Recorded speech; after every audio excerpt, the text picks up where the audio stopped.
করলো না, সম্মান করলো না, তার খেদমত করলো না, তাকে রাজি করলো না, নারাজ করে রাখলো এবং সেই নারাজের হালাতে দুনিয়া থেকে চলে গেল।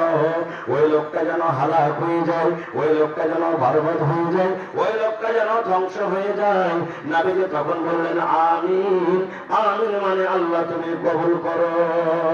দুই নম্বরে নবীজি বললেন সাহাবী, আমি যখন দ্বিতীয় ধাপে পা দিলাম, আবার ওই জিবরিল ফেরেশতা আমার কানে কানে বললেন নবী গো, আপনি আপনার উম্মতকে জানিয়ে দিন, যে মানুষেরা রমজান মাস পেল, যে মানুষেরা রোজার মাস পেল, শরীর স্বাস্থ্য ভালো, হাট্টা গাট্টা শরীর, কোনো বেমারি নাই, কোনো পেরেশানি নাই, কোনো কষ্ট নাই, যারা রমজান মাস পেল, রোজার মাসে রোজা রাখলো না, খায়া খায়া দিন কাটিয়ে দিল, রোজার মাসে রোজা রাখলো না, আল্লাহকে দেখে ধর হইল না, আল্লাহকে দেখে ভয় করলো না, তারাবির নামাজ পড়লো না, জিকির আজকার তেলাওয়াত করলো না, রোজার মাসে রোজা রেখে নিজের জীবনের গুনাহকে মাফ করতে পারলো না, আল্লাহকে নারাজ করে রাখলো, ওই লোকটা যেন হালাক হয়ে যায়, ওই লোকটা যেন বরবাদ হয়ে যায়, ওই লোকটা যেন ধ্বংস হয়ে যায়।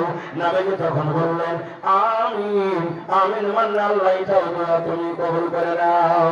তিন নম্বরে নবীজি বললেন, হ্যাঁ আমার সাহাবীরা তোমরা শুনে নাও, তিন নম্বর ধাপে যখন আমি পা দিলাম, জিবরিল ফেরেশতা আবার আমার কানে কানে বললেন ইয়া রাসূলুল্লাহ, আপনি আপনার উম্মতকে জানিয়ে দেন, আপনি আপনার উম্মতকে বলে দেন, যখন আপনার নাম আসবে, আপনার যখন কোনো মজলিসে জিকির হবে, যখন আপনার নাম নেওয়া হবে, আর নাম শোনার সাথে সাথে কিংবা পড়ার সাথে সাথে যদি আপনার উপরে দুরূদ না পড়ে, অর্থাৎ সাল্লাল্লাহু আলাইহি ওয়াসাল্লাম না পড়ে, তাহলে ওই না পড়ানেওয়ালা মানুষটাকে যেন আল্লাহ হালাক করে দেয়, আল্লাহ বরবাদ করে দেয়, আল্লাহ যেন মাটিতে মিলিয়ে দেয়, আল্লাহ যেন তাকে ধ্বংস করে দেয়।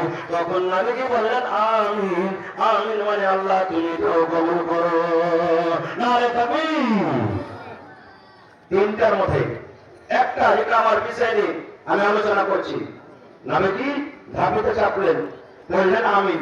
তখন জিবরিল ফেরেশতা বললেন ইয়া রাসূলুল্লাহ, যারা রোজা রাখলো না, ভালো শরীর স্বাস্থ্য ভালো, কোনো চলবে মানি নেই, আর রোজার মাসে রোজা রাখলো না, রোজার মাস থেকে এলে ফেরে কাটিয়ে দিল, ওই লোকটা যেন ধ্বংস হয়ে যায়, ওই লোকটা যেন বরবাদ হয়ে যায়, ওই লোকটা যেন মাটিতে মিলিয়ে যায়। রাসূল বলেছেন আমিন। আমি দোয়া করব, কোন হতে পারে না পারে। আমার সে বোনেরাকে বলবো, কারাকে? যারা রোজার মাসে রোজা রাখে না, অন্য মানুষ জিজ্ঞাসা করে হ্যাঁ ভাই তুই রোজা কেন করিস না, পোকা কেন রোজা করে কি করবো, মাথা খেতে খেতে নিবে রোজা করবো। কত ভাই কি বলে, মোড়ল ফের আমার কি করে দিবে, মোড়ল কি করবে, আমাকে 50 টাকা ব্যাঘাত করে দিবে, আমার ক্ষেত্রে জমা দিবে না, এটা করবে। টাকাতে মরবে কিনা পাবো, রোজা না করলে কি হবে? আল্লাহকে দেখে ডর করে না, তো মানুষকে দেখে ডরিয়ে কি হবে? আপনি আল্লাহকে দেখে ডরাবেন না, মানুষকে দেখে ডরাবেন না, ডরাবেন কাকে দেখে? সুবহানাল্লাহ। এজন্য শরীর স্বাস্থ্য যার ভালো আছে রোজা রাখতে হবে। আল্লাহ কোরআনে বলছেন যে যারা রমজান মাসকে পেল, ফামান শাহিদা মিনকুম শাহরা ফালইয়াসুমহু, রমজান মাস যারা পেল, আল্লাহ হায়াত দিয়েছেন, এই মাসে রোজা রাখতে হবে, ফরজ আছে রোজা রাখা, খেলা করা চলবে না।